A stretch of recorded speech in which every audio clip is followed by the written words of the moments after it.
সন্দেশখালীতে BJP প্রার্থীর সমর্থনে জনসভা শুভেন্দু অধিকারীর। বসিরহাট লোকসভা কেন্দ্রে বিজেপির প্রার্থী রেখা পাত্রের সমর্থনে সন্দেশখালী ত্রিমোহিনী এলাকায় একটি মাঠে রাজ্যের বিরোধী দলনেতা শুভেন্দু অধিকারীর জনসভা।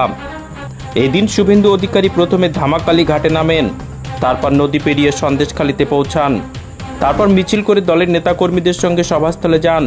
এই জনসভায় রাজ্যের বিরোধী দলনেতা শুভেন্দু অধিকারী, বসিরহাট লোকসভার বিজেপির প্রার্থী রেখা পাত্র, বিজেপি নেত্রী তথা আইনজীবী প্রিয়াঙ্কা টিপরিওয়াল সহ একাধিক নেতৃত্ব উপস্থিত ছিলেন।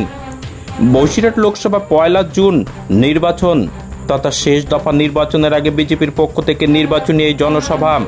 এই জনসভায় সন্দেশখালীর বিভিন্ন প্রান্ত থেকে বিজেপি দলের নেতাকর্মী সমর্থকরা এসে রাজ্যের বিরোধী দলনেতা শুভেন্দু অধিকারী কি বলেন, দলের নেতাকর্মীদের উদ্দেশ্যে তা শোনার জন্য জনসভায় এসে ভিড় জমান।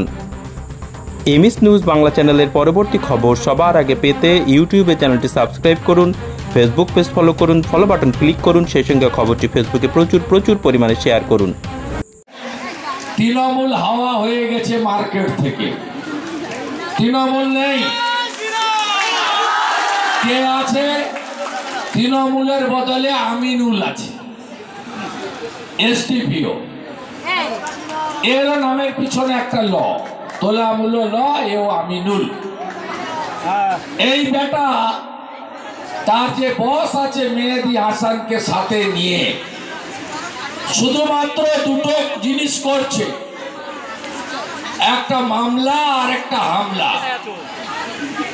আমি আমাদের মাতৃশক্তিকে বলবো,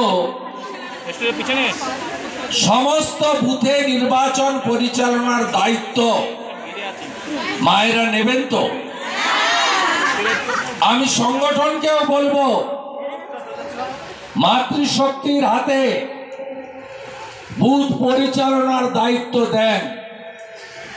আর ইতিমধ্যে যত মামলা করেছে এরা বিকাশ সিং এর সময় থেকে পরবর্তীকালে মাম্পি দাস বোনকে আমি প্রত্যক্ষ উদ্যোগ নিয়ে কলকাতা হাইকোর্ট থেকে মমতা ব্যানার্জিকে দুগালে আইনি থাপ্পড় তার সরকারকে লাগিয়ে